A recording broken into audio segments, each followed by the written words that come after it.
Hello, good evening. Am I audible?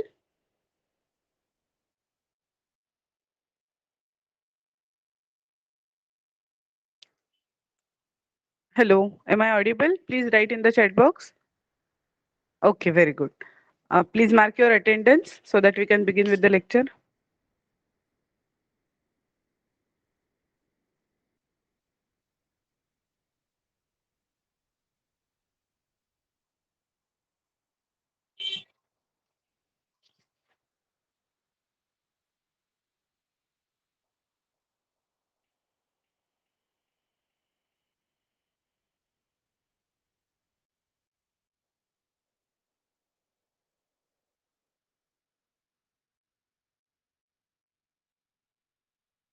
Is the screen visible?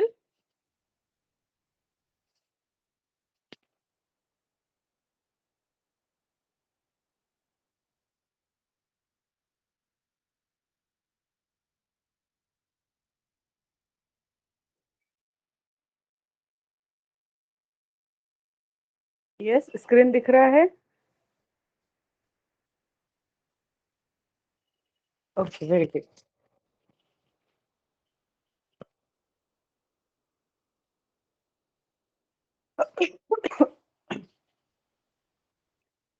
ठीक है। तो याद है लास्ट टाइम हम कौन सा चैप्टर कर रहे थे? सेल स्ट्रक्चर एंड फंक्शन, ये चैप्टर हमने स्टार्ट किया था, याद है सबको?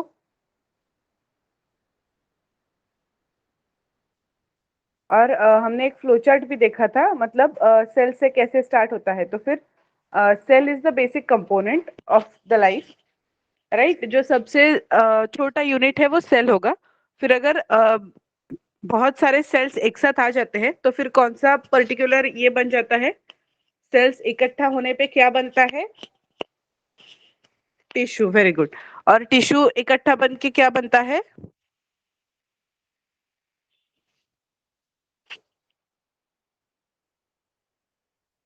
यस, जैसे सेल्स से टिश्यूज बनेंगे, टिश्यूज से क्या बनेंगे?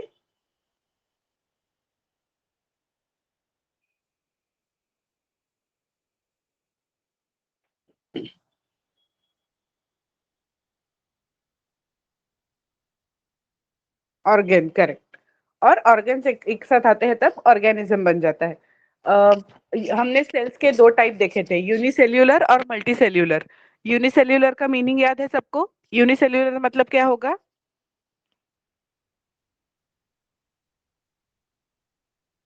Organism with one cell. हाँ, ओके। जिसने भी माइक ऑन किया था, माइक ऑन नहीं करना है Shlok. You can write your answer in the chat box. Okay, mic मत ऑन कीजिए, आपका जो भी आंसर होगा चैट बॉक्स में टाइप कर दीजिए। सही आंसर है, organism with single cell will be called as unicellular.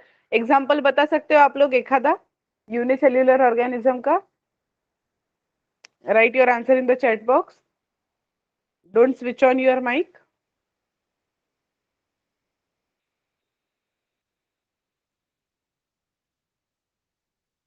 Amoeba, very good, correct. और दूसरा जो टाइप होता है that is multi cellular organisms, which means organisms with multiple cells. जैसे कि human being is a good example of multi cellular organism, correct. Okay, तो अभी और हमने ये भी देखा था कि ऑर्गेनिज्म के जो मतलब सेल जो होगा, वो सेल के अलग अलग साइज होते हैं, अलग अलग शेप होते हैं। जैसे फॉर एग्जांपल अगर हमने ह्यूमन के ही सेल्स कंसीडर किए, तो अगर मान लो आप रेड ब्लड सेल्स कंसीडर करते हो, तो उनका शेप अलग है, वो डिस्कॉइडल शेप्स होते हैं। फिर न्यूरल सेल अगर कंसिडर किया तो वो स्पिंडल शेप्ड है। तो हर एक सेल का उसका जो फंक्शन होगा वो फंक्शन के हिसाब से अलग अलग शेप होता है। और वैसे ही जैसी रिक्वायरमेंट है बॉडी की, उस हिसाब से उसका साइज भी अलग अलग होता है। ओके, नाउ आगे हमें क्या क्या देखना है? Parts of the cell. तो हमने बेसिक सेल का एक स्ट्रक्चर वेगली देखा था कि उसमें क्या क्या होता है। Now we are going to study कि वो सेल के अंदर मतलब सेल किस चीज से बना हुआ है। So the first thing is cell membrane. अभी मेम्ब्रेन का जो नॉर्मल हमें मीनिंग पता है कि एनीथिंग दैट कवर्स समथिंग, हम उसको मेम्ब्रेन बोलेंगे। तो सेल मेम्ब्रेन मतलब क्या, कि जो सेल को कवर करेगा ऐसा कुछ पार्ट। तो the basic components of a cell are cell membrane, cytoplasm and nucleus. तो जो मेन कंपोनेंट्स होंगे इसमें ये तीन नाम आते हैं, सेल मेम्ब्रेन, साइटोप्लाज्म मतलब जो फ्लूइड मटेरियल होगा सेल के अंदर, उसे साइटोप्लाज्म बोलेंगे। और न्यूक्लियस क्या होता है वो हम लोग डायग्राम में देखते हैं, जो सेंटर में मोस्टली सेल के सेंटर में होगा उसे हम न्यूक्लियस बोलते हैं। और फिर न्यूक्लियस में भी बहुत सारी चीजें प्रेजेंट होती है। तो ये तीन main parts of the cell ऐसा बोलते हैं। कौन से? Cell membrane, cytoplasm and nucleus. Figure में एक बार देख लेते हैं हम लोग।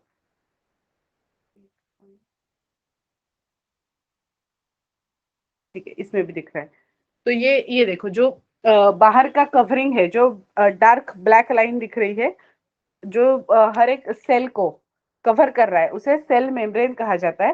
फिर उसके बाद आता है साइटोप्लाज्म, जो फ्लूइड सेमी सॉलिड मटेरियल होगा, सेमी फ्लूइडिक मटेरियल होगा सेल के अंदर, that will be called as cytoplasm.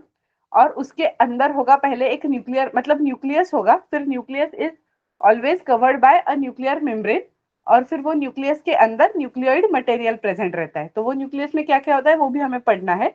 तो ये एक सेल का स्ट्रक्चर आप याद रखिए कि सेल मेम्ब्रेन, फिर साइटोप्लाज्म, न्यूक्लियर मेम्ब्रेन और न्यूक्लियस के अंदर का जो मटेरियल होगा वो, ये बेसिक कंपोनेंट्स है अपने। कोई भी सेल होगी वो तो उसमें ये सारी चीजें आती ही है। सिर्फ एक ही ह्यूमन बीइंग में सेल ऐसी है जिसमें न्यूक्लियस नहीं रहता है, और वो होती है रेड ब्लड सेल्स। तो रेड ब्लड सेल्स में और प्लेटलेट्स में न्यूक्लियस नहीं रहता है, जो ब्लड में रहते हैं। और इसका कारण ये है कि आरबीसी को अपने वेसल्स के थ्रू फ्लो होना होता है, तो इसलिए उनमें न्यूक्लियस नहीं है, ताकि उनका मूवमेंट जो है वो अच्छे से हो पाए।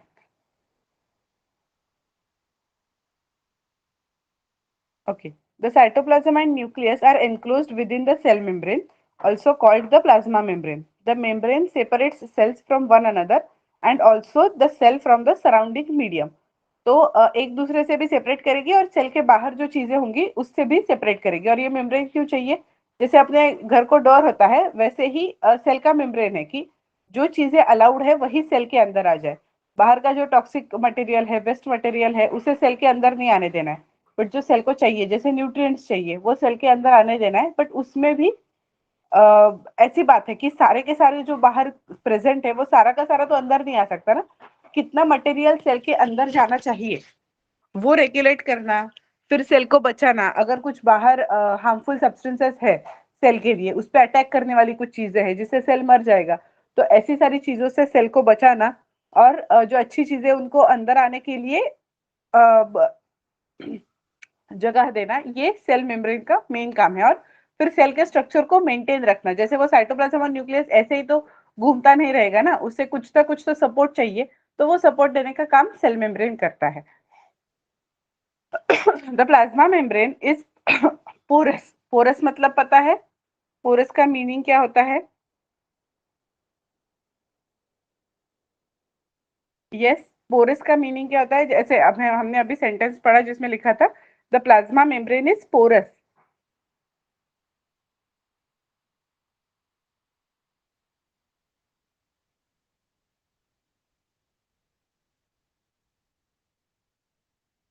यस,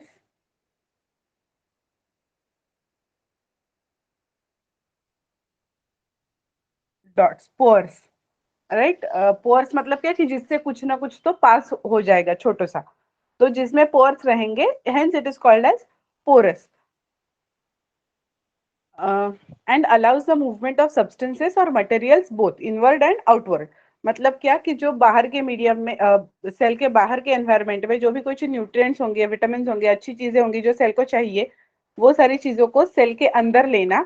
और सेल के मेटाबॉलिज्म में जो टॉक्सिक वेस्ट या जो भी कुछ बन जाएगा, वो सारी चीजों को सेल के बाहर फेंक देना। ये दोनों चीजें प्लाज्मा मेम्ब्रेन के थ्रू होती है। जो पोर्स होते हैं उसमें, उसके थ्रू ये दोनों चीजें हो जाती है कि अच्छा मटेरियल सेल के अंदर आ जाए और जो सेल को नहीं चाहिए वो गंदा सारा सेल के बाहर चला जाए।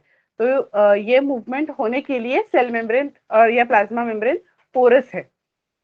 ओके, इसलिए उसमें वो पोर्स स्पेसिफिक प्रेजेंट रहते हैं। Now the boundary of the जैसे एक एक्टिविटी है, in order to observe basic components of the cell, take an onion bulb, remove the dry pink covering. You can easily separate these from the fleshy white layers of the bulb with the help of forceps or even with your hand. You can also break the onion bulb and separate out thin layers. Place a small piece of the thin onion peel in a drop of water on a glass slide. The thin layer can be cut into smaller pieces with the help of blade or forceps. Add a drop of methylene blue solution to the layer to the layer and place a cover slip on it. While placing the cover slip, ensure that there are no air bubbles under the cover slip. Observe the slide under the microscope. Draw and label. You may compare it with figure 8.5.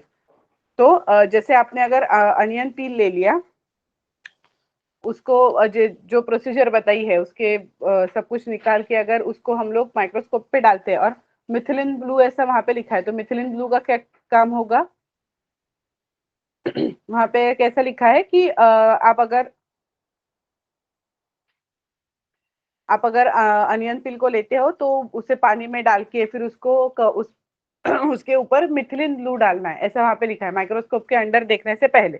तो methylene blue का क्या काम होगा?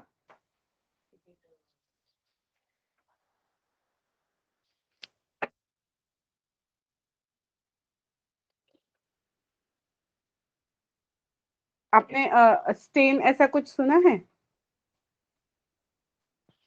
अभी जैसे जो onion peels होंगे या जो भी आपने पील ऑफ करके जो भी मटेरियल लिया है अनियन का देखने के लिए, उसमें कुछ कलर तो नहीं होगा, वो ट्रांसपेरेंट होगा। तो अगर कोई भी चीज ट्रांसपेरेंट है तो वो माइक्रोस्कोप के अंदर आपको अच्छे से नहीं दिखेगी, आपको उसको कलर देना होगा, तभी आपको समझ में आ जाएगा कि वो कैसी एग्जैक्टली दिख रही है। तो ये जो मिथिलिन ब्लू है that is a stain, that is a colour which is used to particularly colour something on that onion peel, जिसके थ्रू आप देख सकते हो कि उसका स्ट्रक्चर कैसा है। Okay, so methylene blue is a stain. और ऐसे अलग अलग टाइप के स्टेन होते हैं, जैसे मिथिलिन ब्लू है वैसे सैफ्रोनिन होता है, और हर एक का कलर अलग अलग होता है। मिथिलिन ब्लू ब्लू कलर का है, सैफ्रोनिन रेड या पिंक कलर में जाता है। तो जो आपकी रिक्वायरमेंट है वो हिसाब से आपको स्टेन चूज करना होता है। तो जब आप ये करोगे एक्टिविटी, तब आपको कैसे रफली वो अनियन पील के अंदर सेल्स दिखेंगे, तो वो 8.5 में दिखाया गया है। तो जैसे आप अगर देखने जाओगे तो जो इलोंगेटेड स्ट्रक्चर दिख रहा है ना, वो पूरा का पूरा सेल है। ओके, ऐसे दो स्लीपिंग लाइंस के बीच में और फिर इलोंगेटेड स्ट्रक्चर है, that will be your cell. उसके अंदर का जो मटेरियल है दैट इज साइटोप्लाज्म, और उसके अंदर जो सर्कल है वो न्यूक्लियस है, और न्यूक्लियस के अंदर कुछ छोटे छोटे डॉट्स दिखाई दिए हैं, वो न्यूक्लियस के अंदर जो मटेरियल यूजुअली पाया जाता है वो दिखाया गया है। So the boundary of the onion cell is the cell membrane, which is covered by another thick covering called the cell wall. तो सेल मेम्ब्रेन के बाहर भी और एक कवरिंग है विच इज थिक, क्योंकि वो प्रोटेक्शन के लिए मेनली बना हुआ है। So that is known as cell wall. The central dense round body in the centre is called the nucleus, जो बीच में है और राउंड शेप्ड है, that is nucleus. The jelly like substance between the nucleus and the cell membrane is called cytoplasm। तो जो semi solid या semi fluidic material होता है, जो जेली लाइक है, उसको हम बोलेंगे साइटोप्लाज्म। ठीक है, तो outer covering of the cell is known as cell membrane. Out of the cell membrane there is another thick wall which is known as cell wall. In the center there is a round material called as nucleus, and between the nucleus and cell membrane there is a jelly like substance which is known as cytoplasm. Okay, now you have learned earlier that the cell membrane gives shape to the cell. In addition to the cell membrane there is an outer thick layer in the cells of plants। अभी ये जो cell wall हमने अभी देखा, वो cell wall का एक peculiar point है that cell walls are only present in plant cells, या फिर बैक्टीरिया में वगैरह होते हैं, बट एनिमल्स में कभी भी सेल वॉल नहीं होती, सेल मेम्ब्रेन तक ही स्ट्रक्चर सीमित रहता है। This addition layer surrounding the cell membrane is required by the plant cells for protection. Plant cells need protection against variations in temperature, high wind speed, atmospheric moisture, etc. They are exposed to these variations because they cannot move. Cells can be observed in the leaf peel of Tridescantia, Elodia or Royo. You can prepare a slide as in the case of onion. पहले आज पूछो if he can also observe animal cells। तो अभी जैसे आप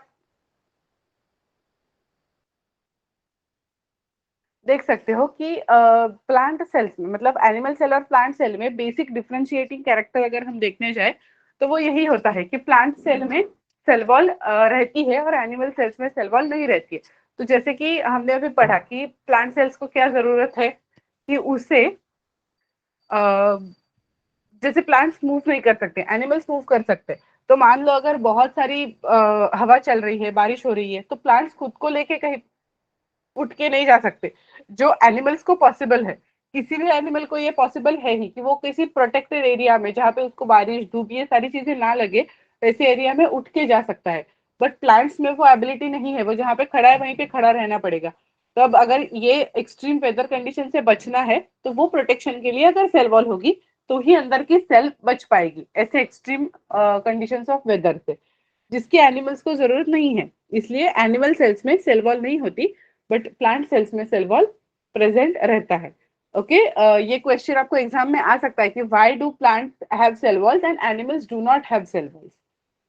okay cell wall protection के लिए तो है, बट फिर क्या एनिमल सेल्स को क्यों प्रोटेक्शन नहीं चाहिए और प्लांट्स को क्यों चाहिए? तो इसका आंसर ये है कि plants can not move, hence they require protection. Animals can move, that's why they don't require.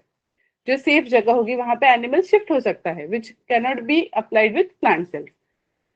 Okay now जैसे आप एनिमल प्लांट सेल्स को देख सकते हो, वैसे ही एनिमल सेल्स को भी आप देख सकते हो। जो ह्यूमन चीक सेल्स यहाँ पे दिखाई दिए हैं, तो इसमें बाहर सेल वॉल का कुछ नहीं है, बस सेल मेम्ब्रेन है, और वहीं से अपना सेल जो एक्चुअल है वो स्टार्ट हो रहा है। नाउ इस सेल मेम्ब्रेन क्लियर हो गया? सबको समझ में आ गया सेल मेम्ब्रेन क्या है?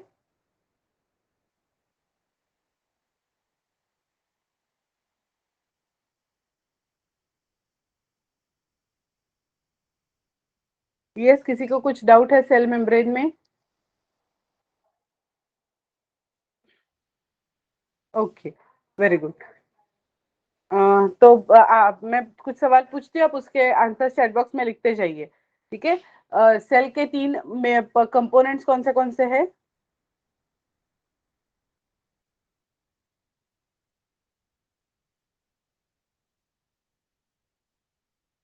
Cell membrane, correct. Nucleus and cytoplasm.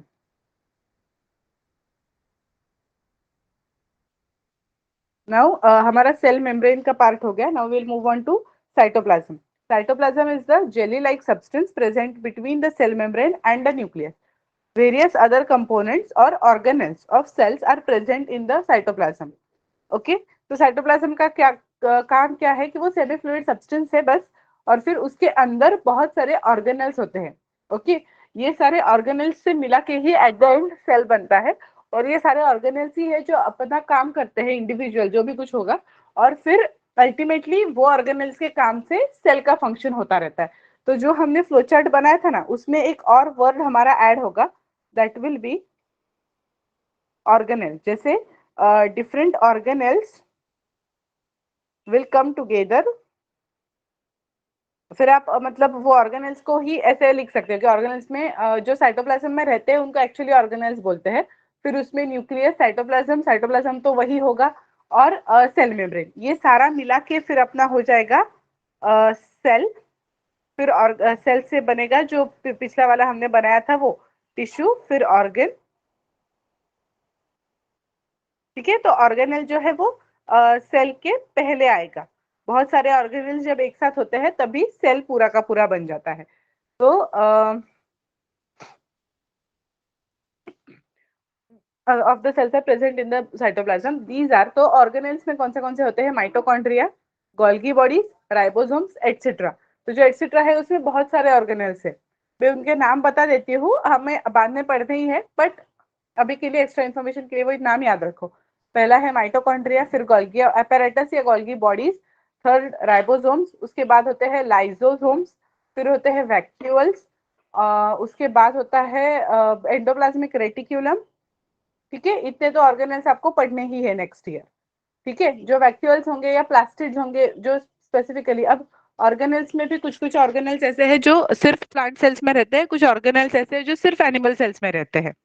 ठीक है, अभी जैसा हमने पहले ही देखा है कि सेल का स्ट्रक्चर किस चीज पे डिटरमाइन होता है, तो सेल का फंक्शन क्या है? तो अभी प्लांट सेल्स का फंक्शन है फोटोसिंथेसिस, तो फोटोसिंथेसिस के लिए लगता है क्लोरोप्लास्ट। एनिमल्स तो फोटोसिंथेसाइज नहीं करते हैं, वो खुद का खाना खुद नहीं बनाते हैं, तो फिर उनको वो पर्टिकुलर क्लोरोप्लास्ट की कोई जरूरत नहीं होती है। तो एनिमल सेल्स में क्लोरोप्लास्ट नहीं रहता है, प्लांट सेल्स में क्लोरोप्लास्ट रहता है। ठीक है, माइटोकॉन्ड्रिया दोनों में है, गोल्गी अपैरेटस दोनों में है। ये हर एक ऑर्गेनेल का आपको अगले साल में उसका स्ट्रक्चर, फिर वो माइटोकॉन्ड्रिया कैसा दिखता है और उसका फंक्शन क्या है ये भी देखना है। वैसे ही गोल्गी अपैरेटस का स्ट्रक्चर क्या है और फंक्शन क्या है, ये सब भी हमें अगले साल पढ़ना है। अभी सिर्फ याद रखो कि ये ऑर्गेनेल्स है जो साइटोप्लाज्म के अंदर है। अभी the third component of your cell is nucleus. It is an important component of a living cell. It is generally spherical and located in the center of the cell. It can be stained and seen easily with the help of a microscope. Nucleus is separated from the cytoplasm by a membrane called the nuclear membrane. Okay, जैसे cell is separated from another cell and its surrounding by a cell membrane, वैसे nucleus is separated from the cytoplasm, मतलब nuclear material जो होगा nucleus के अंदर, वो और cytoplasm ये भी एक दूसरे से बहुत अलग होते हैं, इसलिए nucleus को nuclear membrane से कवर किया जा रहा है। This membrane is also porous. Like the cell membrane was porous, this membrane is also porous, and it allows the movement of materials between the cytoplasm and inside of the nucleus. With a microscope of a higher magnification, we can see a smaller spherical body in the nucleus. It is called the nucleolus. तो जैसे cell है, cell के अंदर nucleus है, वो nucleus के अंदर भी और छोटा सा कुछ तो स्फेरिकल बॉडी है, which is known as nucleolus. Okay. In addition, nucleus contains thread-like structures called chromosomes. These carry genes and help in inheritance or transfer of characters from the parents to the offsprings. तो अभी तक हमने कैसे देखा, human का body है तो वो बॉडी में ऑर्गन से, ऑर्गन टिश्यू से बने हैं, टिश्यू सेल से बने हैं। फिर अब वो सेल के अंदर क्या क्या है, तो पहले सेल मेम्ब्रेन है, सेल मेम्ब्रेन के अंदर साइटोप्लाज्म है, साइटोक्रोम के साइटोप्लाज्म सेल के बीचों बीच न्यूक्लियस है which is covered with a nuclear membrane. और फिर अब हम देख रहे हैं कि वो न्यूक्लियस के अंदर क्या होता है, मतलब इतना छोटा स्ट्रक्चर हम अभी देख रहे हैं कि फाइनली वो न्यूक्लियस के अंदर क्या क्या है, तो न्यूक्लियोलस करके एक स्फेरिकल राउंड शेप्ड स्ट्रक्चर है। उसके बाद थ्रेड लाइक स्ट्रक्चर्स है which are known as chromosomes. Chromosomes are made up of DNA and histone proteins. DNA ऐसा आपने वर्ड सुना है? Yes, DNA.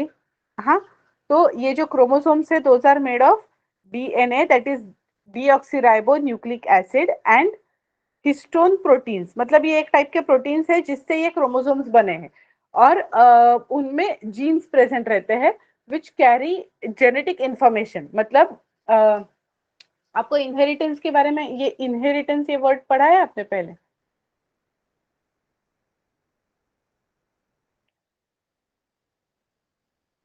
इसका मतलब क्या होता है, थोड़ा सा बता दीजिए चैट बॉक्स में, जो भी कुछ आपको पता होगा इनहेरिटेंस के बारे में। एक दो वर्ड्स में बताया तो भी चल जाएगा।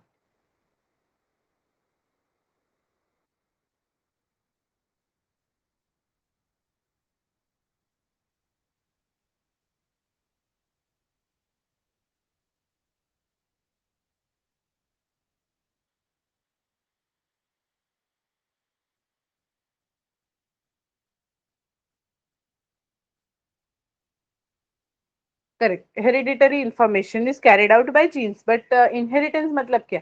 हम लोग अगर आप देखने जाओगे तो we either match with our mother और फादर, या फिर दोनों के हम में कैरेक्टर्स आते हैं। कुछ चीजें ऐसी होती है, हम जो दिखते हैं, बिहेव करते हैं, उसमें कुछ सारी चीजें ऐसी होती है जो मम्मी की तरह होती है, पापा की तरह होती है, या दादा दादी की तरह होती है। मम्मी पापा दोनों में नहीं होती, बट दादा दादी या नाना नानी की तरह होती है। तो ये जो है, ये जो पर्टिकुलर कैरेक्टर्स है, हमारा दिखना, हमारा हेयर स्टाइल, ये जो सारी चीजें हैं वो हम में पेरेंट्स से, ग्रैंड पेरेंट्स से, या हमारी पहली किसी पीढ़ी से आती है। तो this is known as inheritance, inheritance of characters. Okay. तो ये जो होता है ना, ये सारा किस चीज से आगे बढ़ता जाता है, तो वो मेन चीज होती है क्रोमोसोम्स, मतलब अल्टीमेटली डीएनए। तो जो डीएनए पे इंफॉर्मेशन है वो वैसी की वैसी कैरी हो जाती है अपने अगले अगले जनरेशन में। ठीक है। तो इसलिए हम लोग अपने जो कैरेक्टर से वो रिजेंबल करते हैं अपने पेरेंट्स से, ग्रैंड पेरेंट्स से, ग्रैंड ग्रैंड पेरेंट्स से, किसी से भी। ओके। तो इसका मतलब होता है इनहेरिटेंस। तो वो जीन्स के थ्रू जो क्रोमोसोम पे है, उसके थ्रू ये सारी इंफॉर्मेशन कैरी होती है। और इसलिए हम लोग पर्टिकुलर टाइप के होते हैं। हर एक इंसान अलग क्यों होता है? क्योंकि उसके जीन्स पे वो इंफॉर्मेशन जिस टाइप से बंधी रहेगी वो पर्टिकुलर कैरेक्टर्स उसमें आएंगे। तो जैसे अभी ये कैरेक्टर्स आते हैं, थोड़े मम्मी के हैं थोड़े पापा के हैं, ओके, तो ऐसा करके हम अलग इंसान बन जाते हैं, राइट। तो ऐसे ही जब मैरिजेस होते जाएंगे तो वैसे इंफॉर्मेशन वो आगे कैरी होती जाती है, तो this is called inheritance. Okay, so that hereditary information, good, bad, anything, is carried from mother, father to the offspring. Okay, and this is carried through genes. The chromosomes can be seen only when the cell divides. तो क्योंकि ये chromosome thread like structure है, वो condense होते हैं जब cell का division हो रहा होता है। मतलब एक सेल के जब दो सेल्स या मल्टीपल सेल्स फॉर्म हो रहे होते हैं, तब ये प्रोसेस जारी रहता है कि तब जो क्रोमोसोम्स कंडेंस होंगे तब हमें वो माइक्रोस्कोप के अंदर दिखते हैं, अदरवाइज हमें वो क्रोमोसोम्स दिखते नहीं है क्योंकि वो बहुत छोटे हैं। Now we are going to learn something about gene. Gene is a unit of inheritance in living organism. It controls the transfer of a hereditary characteristics from parents to offspring. This means that your parents pass some of their characteristics on to you. If your father has brown eyes, you may also have brown eyes. If your mother has curly hair, you might also end up having curly hair. However, the different combination of genes from parents result in different characteristics. Okay? जैसे मान लो अगर आपके father के brown eyes है और mother के blue है, तो you don't know which genes you will carry. Okay, अगर आपके सेल में आ गए मम्मी का ट्रेट तो फिर ब्लू आईज हो जाएंगे, या फिर अगर पापा का ट्रेट आ गया तो ब्राउन हो जाएंगे। उसमें भी बहुत सारा डिटेल्ड है, ये सब यहीं पे नहीं खत्म होता। आप जैसे जैसे आपका बायोलॉजी का ये बढ़ता जाएगा आपको समझ में आ जाएगा कि ये इतना भी आसान नहीं है, बट ये जनरल स्टेटमेंट है कि आपके पेरेंट को अगर ब्लू या कुछ ब्राउन है तो फिर आपके बच्चे में वैसे ही कैरेक्टर्स आ जाते हैं। फिर उसके बाद जैसे कर्ली हेयर है, अगर मम्मी पापा दोनों के कर्ली हेयर है तो हाई चांसेस होते हैं कि बच्चे के भी कर्ली हेयर ही हो जाए। ठीक है, जैसे ये जनरल कैरेक्टर्स इनहेरिट किए जाते हैं, वैसे ही आपने जेनेटिक डिसीजेस के बारे में अगर कुछ पढ़ा होगा तो आपको थोड़ा सा पता होगा कि हेरिडिटरी इंफॉर्मेशन में कुछ अगर डिसीज कैरिंग कैपेसिटी भी है तो वो भी इनहेरिट होते हैं। Okay, nucleus in addition to its role in the inheritance, जैसे इनहेरिटेंस ये मेन रोल है क्योंकि उसके अंदर क्रोमोसोम्स, डीएनए, जीन्स, ये सारी इनहेरिटेंस कैरी करने वाली चीजें हैं। तो इसलिए पहला रोल तो उसका मेन यही है कि वो इनहेरिटेंस फॉलो करेगा। उसके आगे क्या क्या रोल्स है? It also acts as control centre of the activities of the cell. The entire content of living cell is known as protoplasm. ठीक है, जो सेल के अंदर जो कुछ है वो सबको प्रोटोप्लाज्म बोलेंगे। It includes the cytoplasm and the nucleus. तो साइटोप्लाज्म मतलब जो सिर्फ सेमी फ्लूइड पार्ट होगा उसे हम साइटोप्लाज्म बोलेंगे, और प्रोटोप्लाज्म मतलब cytoplasm plus nucleus together will be known as protoplasm. Protoplasm is called the living substance of the cell. Paoli wants to know if the structure of the nucleus is the same in the cells of plants, animals and bacteria. तो अभी हमें देखना है कि plant, animal और bacteria, ये अगर तीनों हम कंसिडर करते हैं तो क्या जो सेल का हमने अभी जो पढ़ा है वो बेसिक स्ट्रक्चर है। ठीक है, सेल के फंक्शन के हिसाब से उनमें थोड़े से वेरिएशन हमें नजर आते ही है। जैसे हमने पहले ही बोला कि अगर आप न्यूक्लियस कंसिडर कर रहे हो तो आरबीसी में अभी main components of the cell में हमने ये तो बोल लिया कि सेल मेम्ब्रेन है, साइटोप्लाज्म है और न्यूक्लियस है। बट रेड ब्लड सेल्स है, प्लेटलेट्स है, ऐसी कुछ सेल्स है जिसमें न्यूक्लियस हमें नहीं दिखाई देता है। ओके, तो वो फंक्शन के हिसाब से उनमें ये मॉडिफिकेशन हो गया कि the reason is that they have to flow through the vessels, they don't have nucleus. Okay, कुछ सेल्स ऐसी होती है जिनमें माइटोकॉन्ड्रिया नहीं रहता है। अभी जैसे एनिमल सेल और प्लांट सेल में ही देख लो, अगर हम ऑर्गेनेल कंसिडर करते हैं तो क्लोरोप्लास्ट प्लांट सेल में है, एनिमल में नहीं है। तो ये फंक्शन के हिसाब से तय होता गया है कि किस सेल का फंक्शन क्या है और उस हिसाब से उसमें क्या क्या वेरिएशन दिख सकते हैं। The nucleus of the bacterial cell is not well organised like the cells of the multicellular organism. There is no nuclear membrane. तो जैसे मेन डिफरेंस है बैक्टीरियल सेल और एनिमल या प्लांट सेल में, वो ऐसा है कि बैक्टीरिया का जो न्यूक्लियस होता है वो अच्छे से ऑर्गेनाइज नहीं रहता है, ठीक है, उसमें न्यूक्लियर मेम्ब्रेन नहीं रहता है, उसे हम मेनली न्यूक्लियोइड बोलते हैं। बस डीएनए और ये सारी चीजें वेगली अरेंज रहती है उसमें। there is no nuclear membrane. The cells having nuclear material without nuclear membrane are termed prokaryotic cell. Pro का मीनिंग होता है primitive और carrion का मीनिंग होता है nucleus. So the organisms with these kinds of cells are known as prokaryotes. तो prokaryotes मतलब ऐसे ऑर्गेनिजम्स जिनमें वेल डेवलप्ड, अच्छे से डेवलप्ड न्यूक्लियस नहीं है, ठीक है। तो जैसे bacterial cell is a good example of prokaryotes. तो ये प्रोकैरियोट्स में बैक्टीरियल सेल नहीं, न्यूक्लियस वेल डेवलप नहीं है, उसमें न्यूक्लियर मेम्ब्रेन नहीं है। Examples are bacteria and blue-green algae. These cells, like onion cells and cheek cells, having the cells like onion cells and cheek cells having well-organized nucleus with a nuclear membrane are designated as eukaryotic cells. तो जैसे एक हमने देखा prokaryotic cell है जिसमें well developed nucleus नहीं है, दूसरा टाइप है जिसमें वेल डेवलप्ड न्यूक्लियस प्रेजेंट है, और जिनमें वो प्रेजेंट होगा those cells will be termed as eukaryotic cells. All organisms other than bacteria and blue-green algae are called eukaryotes. ठीक है, तो प्रोकैरियोट्स में मेनली जो बैक्टीरिया होते हैं वही आते हैं सारे के सारे, उनमें वेल डेवलप्ड न्यूक्लियस नहीं रहता है। बट जैसे प्लांट सेल्स है, एनिमल सेल्स है, उसमें अपने आप में भी डिफरेंसेस होंगे, बट दोनों में जो न्यूक्लियस होता है that is well developed, it is with nuclear membrane and other जो न्यूक्लियस का मटेरियल होगा, जैसे हमने क्रोमोसोम्स देखे, जीन्स, मेनली डीएनए, ये सब कुछ, और न्यूक्लियोलस, ये न्यूक्लियस में nuclear well defined nuclear membrane के अंदर रहेगा। ओके, ठीक है। तो अभी जैसे टाइप्स ऑफ सेल्स अगर आपको पूछने जाए तो कैसे कैसे होते हैं, किस चीज पे डिफाइन कर सकते हैं हम लोग टाइप्स ऑफ सेल्स। तो first will be either they are single और देर आर मल्टीपल सेल्स, तो उस हिसाब से यूनिसेल्यूलर या मल्टीसेल्यूलर आ जाएगा, शेप के हिसाब से हो जाते हैं। फिर जो मेन क्लासिफिकेशन हम सेल्स का करते हैं ना, वो या तो पहले तो यूनिसेल्यूलर या मल्टीसेल्यूलर, फिर उसके बाद आ जाएगा whether the cell is prokaryotic और यूकैरियोटिक। प्रोकैरियोटिक मतलब जिसमें प्रिमिटिव न्यूक्लियस है, न्यूक्लियर मेम्ब्रेन वेल डिफाइंड नहीं है। यूकैरियोटिक मतलब जिसमें वेल डेवलप्ड न्यूक्लियस है, वेल डिफाइंड न्यूक्लियर मेम्ब्रेन है, वो सेल्स को यूकैरियोटिक कहा जाएगा। प्रोकैरियोटिक का एग्जांपल है बैक्टीरिया, यूकैरियोटिक के एग्जांपल्स है animal cells and plant cells. Now we are going to learn the differences between animal cells and plant cells. Okay, यहाँ तक का सब कुछ क्लियर है, सबको समझ में आ गया है टाइप्स ऑफ सेल्स, प्रोकैरियोट और यूकैरियोट क्या है।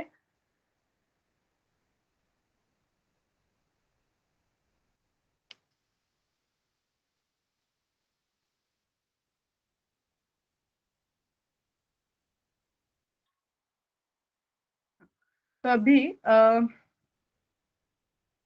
while observing the onion cells under microscope, did you notice any blank looking structures in the cytoplasm? It is called vacuole.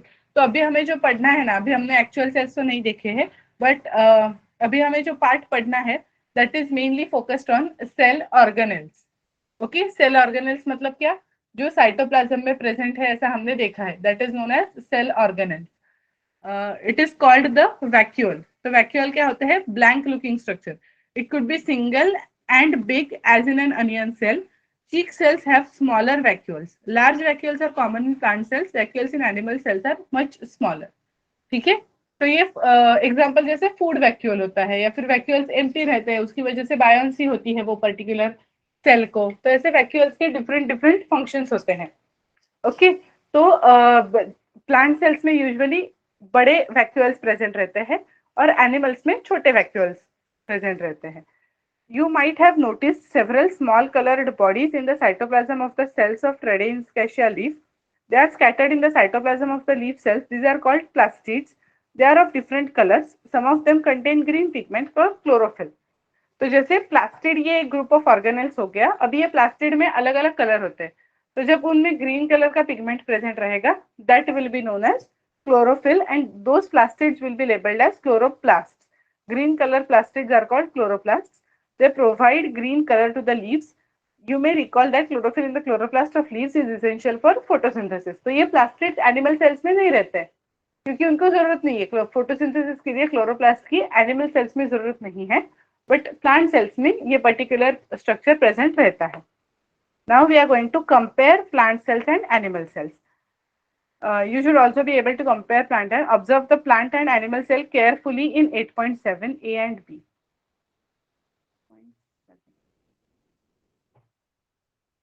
Yeah. अभी आप ही बताते जाओ कि 8.7 ए और बी में आपको क्या क्या डिफरेंसेस नजर आ रहे हैं. ठीक है, हम लोग पढ़ेंगे बाद में, पहले देख के बताओ कि क्या क्या डिफरेंसेस आपको नजर आ रहे हैं उसमें. सेल मेम्ब्रेन क्या दोनों में प्रेजेंट है?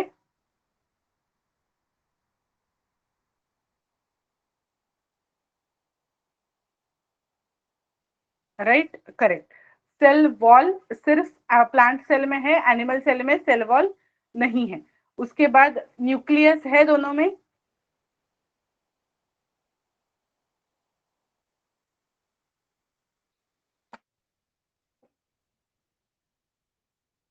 न्यूक्लियस दिख रहा है.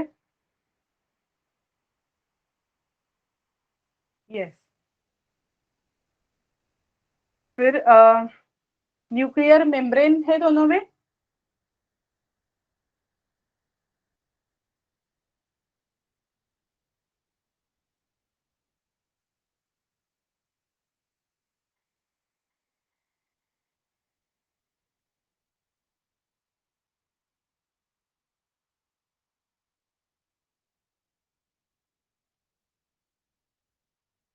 न्यूक्लियर मेम्ब्रेन है दोनों में. करेक्ट. फिर कौन से सेल्स में न्यूक्लियर मेम्ब्रेन नहीं रहती है?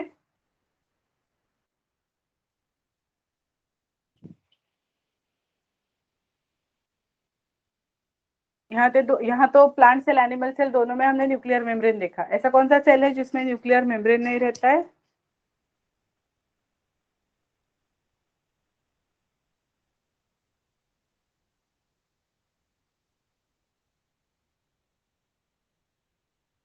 नहीं, श्लोक समझ में नहीं आया. आपने वैक्यूअल क्यों लिखा? हाँ, prokaryotic cell is the correct answer. Prokaryotic cell is a cell in which nuclear membrane will not be present. Plant और एनिमल सेल्स में न्यूक्लियर मेम्ब्रेन रहेगा. फिर साइटोप्लाज्म दोनों में दिख रहा है.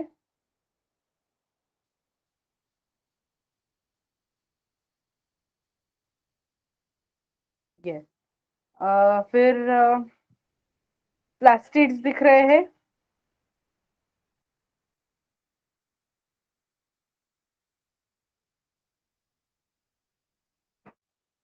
देखो किसी सेल में प्लास्टिड्स दिख रहे हैं क्या दोनों में से?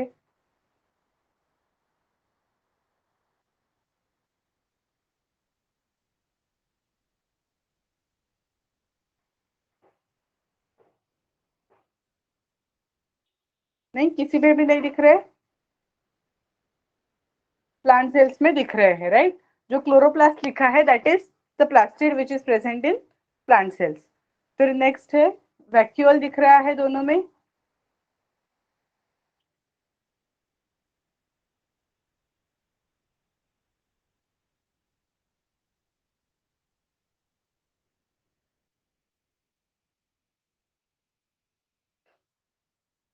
वैक्यूअल सिर्फ प्लांट में दिख रहा है. एक बार फिर से देखो फिगर को, क्या वैक्यूअल दोनों में है?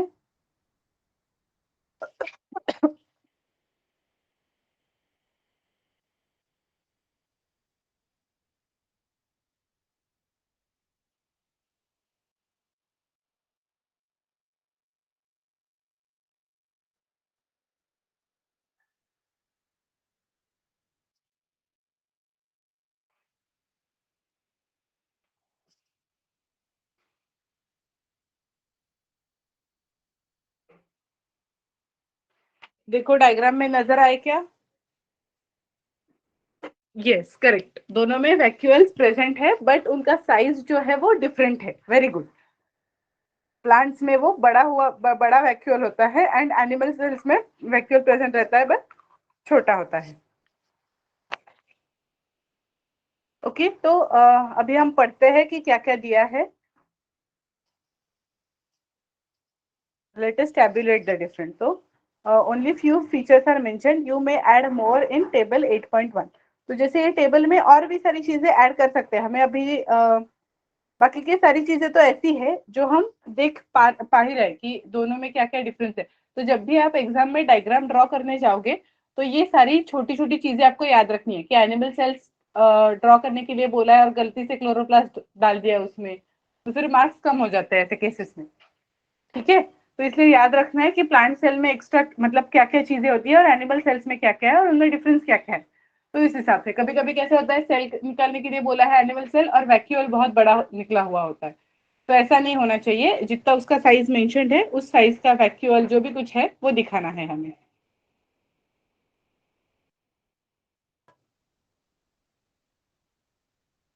Okay, is it clear till now?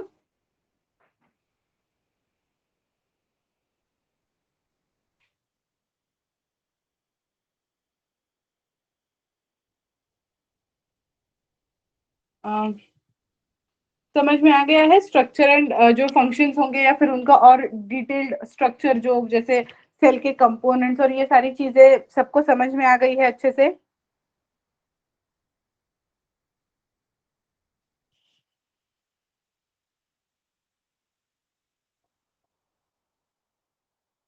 Okay, एक बार रिवाइज कर लेते हैं हम लोग जो छोटा दिया है उसके अंदर what you have learned. All organisms are made of small parts called organs. The organs are made up of still smaller parts. The smallest living part of an organism is a cell. हमें flow chart याद रखना है। Organism, organ, tissue, cell, organelle. Cells were first observed in Cork by Robert Hooke in 1665. Cells exhibit variety of shapes and sizes. Number of cells also varies from organism to organism. Some cells are big enough to be seen with the unaided eye, hence egg is an example. तो आपको ये जो जैसे example दिया गया है वो याद रखना है क्योंकि मल्टीपल चॉइस क्वेश्चंस होते हैं उनमें आ सकता है कौन सा सेल है which can be observed by unaided eye, तो उसमें आपको टिक मार्क करना होगा जो सही वाला होगा उसे। Some organisms are single-celled, while others contain large number of cells. The single cell of unicellular organisms performs all the basic functions performed by a variety of cells in multicellular organisms. So that particular cell, single cell is only sufficient to carry out all the activities. The cell has three main parts: the cell membrane, cytoplasm which contains smaller components called organelles, and the nucleus. Nucleus is separated from cytoplasm by a nuclear membrane, which is porous and allows inward and outward movement of necessary substances. Cells without well-organized nucleus, that is lacking nuclear membrane, are called prokaryotic cells. Plant cells differ from animal cells in having an additional layer around the cell membrane, which is called as cell wall. Colored bodies called plastids are found in the plant cells only. Green plastids containing chlorophyll are called chloroplasts. ऐसे ही जैसे plastid अगर colour होंगे green colour के होंगे तो उन्हें chloroplast बोलते हैं। अगर प्लास्टिड्स होंगे और किसी अदर कलर के होंगे other than green, then they will be called as chromoplast. और जो थर्ड टाइप होता है which is white plastids, they are known as leucoplast. ठीक है, हर एक प्लास्टिड का अलग अलग फंक्शन है। अभी ये साल में आपको सिर्फ क्लोरोप्लास्ट का फंक्शन याद रखना है। The main function of chloroplast is, क्या होता है क्लोरोप्लास्ट का function?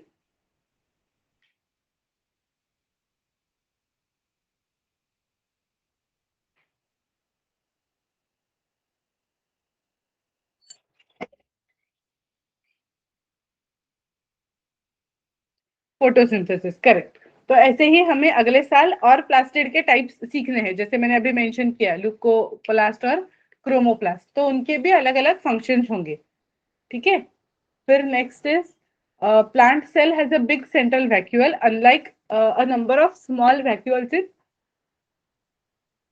edible cells. Apart from this, animal cells lack cell wall and the reason for which animal cells lack cell wall is given. ठीक है, तो उसका आंसर भी आपको लिखने के लिए आना चाहिए। ओके, अभी हम ये जो एक्सरसाइज है वो जो छोटे छोटे आंसर्स है वो सॉल्व कर देंगे। Indicate whether the following statements are true और false. Unicellular organisms have one-celled body. Is the given statement true or false? Write your answer in the chat box.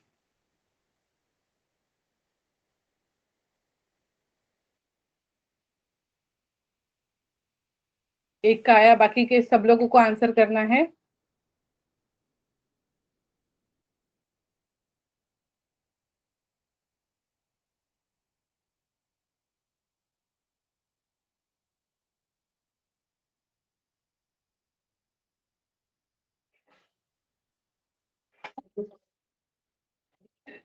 Very good. Correct. The statement is true. Muscle cells are branched.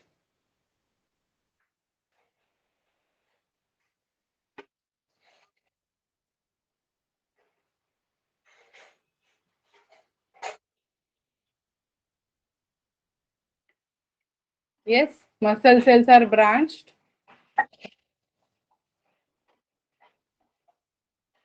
True. Can you see these branches in the muscle cells?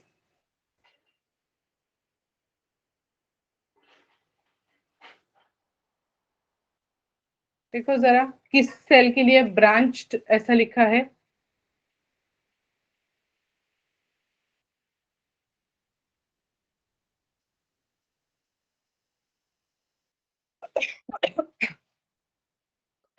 कौन से sales branched होते हैं फिर?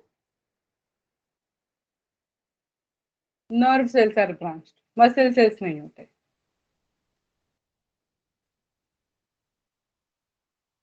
Next is the basic living unit of an organism is an organ.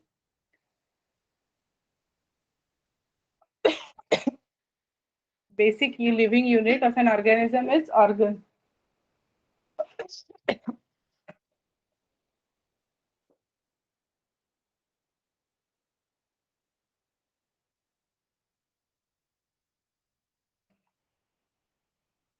और correct statement क्या होगा? Basic unit of an living organism is cell. Then amoeba has irregular shape. True or false? True. Very good.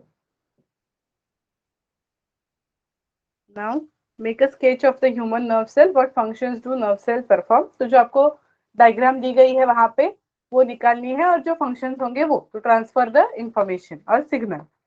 Right short notes on the following cytoplasm and nucleus of the cell. तो cytoplasm में आप क्या क्या लिखोगे? It is a semi-fluid or jelly-like substance present between cell wall and nucleus.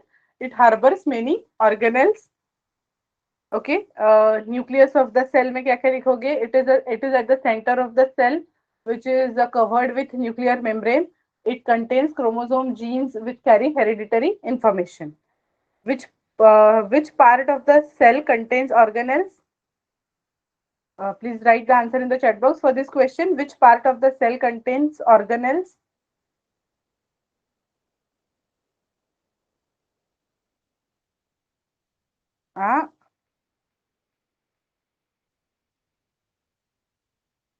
Okay. Protoplasm या cytoplasm? Cytoplasm में cell organelles present रहते हैं. Make sketches of animal and plant cells. State the three differences between them. तो three differences तो हम लोग क्या कर सकते हैं? सेल वॉल, वैक्यूअल और chloroplast. Next state the difference between prokaryote and eukaryote. तो यूकैरियोट में true nucleus is present which is covered with the nuclear membrane. Prokaryotes में primitive nucleus is present which is not covered with the nuclear membrane. Where are chromosomes found in a cell? State their function. You can write this answer in the chat box. Chromosomes कहाँ पे रहते हैं?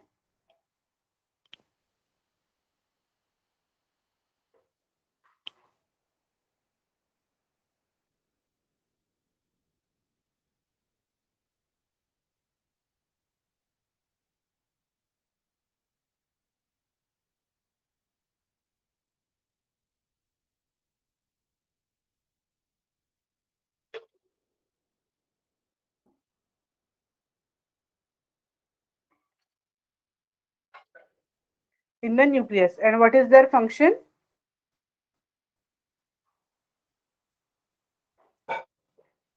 What is the function of the chromosomes?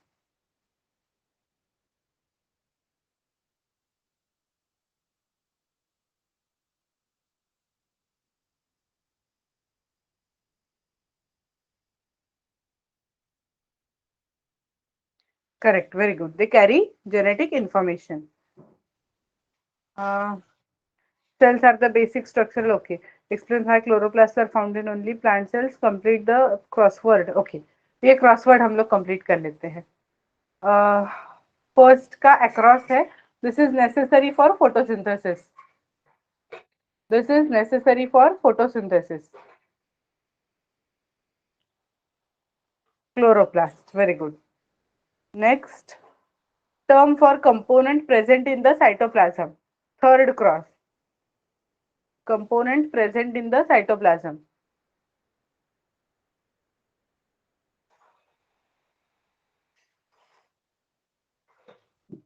Yes, इसका answer हमने थोड़ा सा उल्टा करके पिछले वाले क्वेश्चन में दिया है.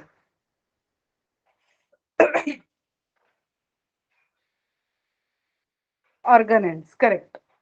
ऑर्गेनेल्स ओ से स्टार्ट हो रहा है. देखो वो वर्ड थर्ड अक्रॉस का ऑर्गेनेल्स. फिर सिक्स्थ अक्रॉस है the living substance in the cell. Sixth across the living substance in the cell.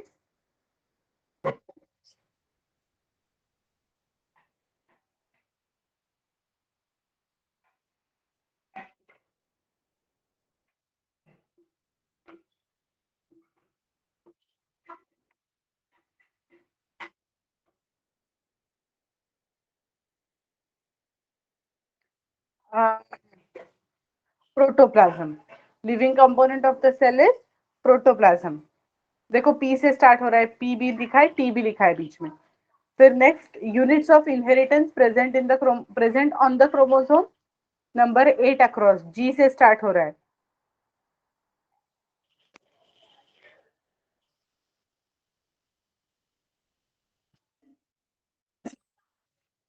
Jeans, very good.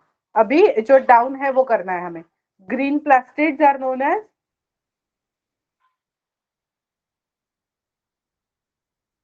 First down green plastids.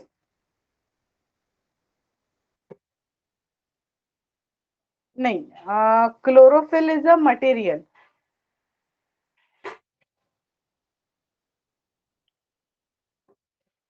Green plastids.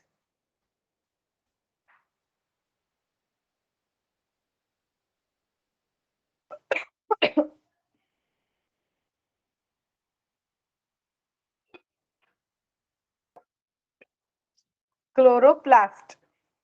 Plastid का नाम क्लोरोप्लास्ट है. उसमें pigment जो है वो है क्लोरोफिल.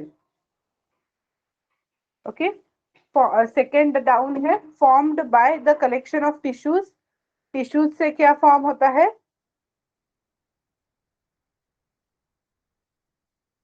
Organ, correct. फिर it separates the contents of the cell from the surrounding medium. Fourth down, cell from surrounding medium. Cell membrane, correct. फिर empty structure in the cytoplasm. V से start होता है. Fifth down, empty structure in the cytoplasm. Very good. Vacuole. और a group of sales is called as. Seventh down,